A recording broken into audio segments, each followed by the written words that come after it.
চলতি 2023-24 অর্থবছরে 11 মাসে পোশাক রপ্তানি হয়েছে $43 বিলিয়ন, যা গেল অর্থবছরের তুলনায় 2.8% বেশি। 11 মাসে প্রবৃদ্ধির এমন চিত্র দেখলেও মাসের হিসাবে কমেছে পোশাক রপ্তানি, যেখানে শুধু মে মাসেই কমেছে 17%। একই সাথে ন্যায্য মূল্যের দৌড়ে পিছিয়ে পড়েছে রপ্তানিকারকরা। গেল 9 মাসে তৈরি পোশাকের দরপতন হয়েছে 8 থেকে 18% পর্যন্ত। এছাড়া অর্থবছরের মাঝামাঝি সময়ে নগদ সহায়তা কমিয়ে আনায় কপালে ভাঁজ পড়ে পোশাক রপ্তানিকারকদের। এমন পরিস্থিতিতে বাজেটে পোশাক শিল্পের রপ্তানির বিপরীতে উৎসে কর ও নগদ সহায়তার ওপর আয়কর হার কমানো সহ পোশাক খাতকে এগিয়ে নিতে বিশেষ নীতি সহায়তার দাবি ছিল শুরু থেকেই। তবে বাজেটে তার কোনো প্রতিফলন নেই বলে জানিয়েছে বিজিএমইএ।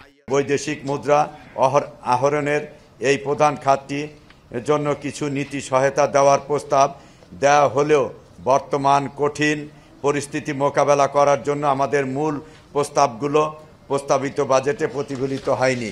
হাজার হাজার পেপারস আমরা ব্যবহার করে থাকি, সেখানে এসএস কোডের ভুলের কারণে আজকে 400% পর্যন্ত ট্যাক্স ধার্য করা হবে। এটা কিন্তু একটা বাস্তবসম্মত নয়।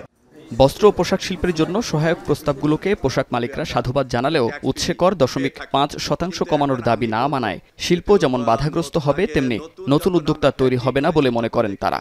বাজেটে পোশাক শিল্পের জন্য সহায়ক কিছু নীতি সহায়তা থাকবে, বিশেষ করে উৎস কর 0.5% এ নামিয়ে আনা এবং এটিকে চূড়ান্ত করাদায় হিসাবে গণ্য করা বিষয়ে আমাদের গভীর প্রত্যাশা ছিল, যা বাজেটে উঠে আসেনি। এটা আমাদের জন্য হতাশাব্যঞ্জক। বর্তমান যে সংকট, এই সংকট মোকাবেলায় আমরা যেটা বলে থাকি যে প্রায় 80% ইন্ডাস্ট্রি আমাদের এখন আইসিইউতে আসে, তো তাদেরকে যদি প্রপার ট্রিটমেন্ট দিয়ে ওখান থেকে আমরা বের করতে না পারি, তাহলে তারা স্বাভাবিক জীবনে না আসতে পারলে এরা হয়তো এরপরে লাইফ সাপোর্টে চলে যাবে, ওখান থেকে শেষ হয়ে যাবে। সুতরাং তাদেরকে বাঁচিয়ে আনার জন্য এই ধরনের একটা স্কিমের আওতায় ক্ষুদ্র মাঝারি শিল্পের জন্য আলাদাভাবে একটা ব্যবস্থা নেওয়ার জন্য আমরা বলেছি। তৈরি পোশাক শিল্পের ঝুট সংগ্রহের ক্ষেত্রে 7.5% মূসক ও তা থেকে উৎপাদিত সুতায় 15% পর্যন্ত মূসক দিতে হয়, যা থেকে বছরে প্রায় $4 বিলিয়ন মূল্যের 1200 মিলিয়ন কেজি সুতা উৎপাদন করা সম্ভব। তবে 22.5% মূসকের ফলে ঝুট দিয়ে সুতা তৈরিতে খরচ পড়বে বেশি। বাজেটে এ দাবিটিও উপেক্ষা করায় তৈরি পোশাকের ব্যাকওয়ার্ড লিঙ্কেজ বাধাগ্রস্ত হবে বলে মনে করে বিটিএমইএ। আমাদের দেশে যে অপরিশোধিত যে সমস্ত জুট ফেলানো হয় বা বাইরে চলে যাচ্ছে, সেই 15 মিলিয়ন কেজি জুট থেকে আমাদের 12 মিলিয়ন কেজি আমরা সুতা উৎপন্ন করি, তার বাজার আনুমানিক মূল্য $4 বিলিয়ন। আমার সুতা ভার্জিন যদি ব্যবহার করি 70%, তার সাথে আমার সার্টিফিকেট লাগবে যে আমার এর সাথে 30% আমার রিসাইকেল আছে। তার মধ্যে বিশ্বকে পরিবেশ বন্ধ করানো হয়েছে, কিন্তু আমরা বারবার বলা সত্ত্বেও এটা বাজেটে অন্তর্ভুক্ত করা হয়নি। প্রধান রপ্তানি খাত তৈরি পোশাক শিল্পকে সহায়তা দেওয়ার মাধ্যমে রিজার্ভ বাড়িয়ে মূল্যস্ফীতি নিয়ন্ত্রণ করা যেত বলে মনে করেন তৈরি পোশাক মালিকরা। এদিকে বাজেটে অর্থনৈতিক অঞ্চলে যন্ত্রাংশ আমদানিতে নতুন করে 1% শুল্ক আরোপ বিনিয়োগকারীদের নিরুৎসাহিত করবে বলে জানিয়েছেন ব্যবসায়ীদের শীর্ষ সংগঠন এফবিসিসিআই এর সভাপতি।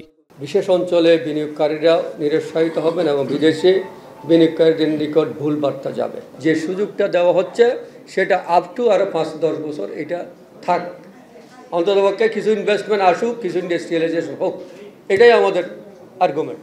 যাকে লোন দিচ্ছেন তাকে ফলো আপ করতে হবে এবং যাতে সে ব্যাংকরাফটি না হয় এবং তার ফান্ডটা কোনো ডাইভার্ট করতেছে কিনা সেটাও আপনাকে ফলো আপ করতে হবে।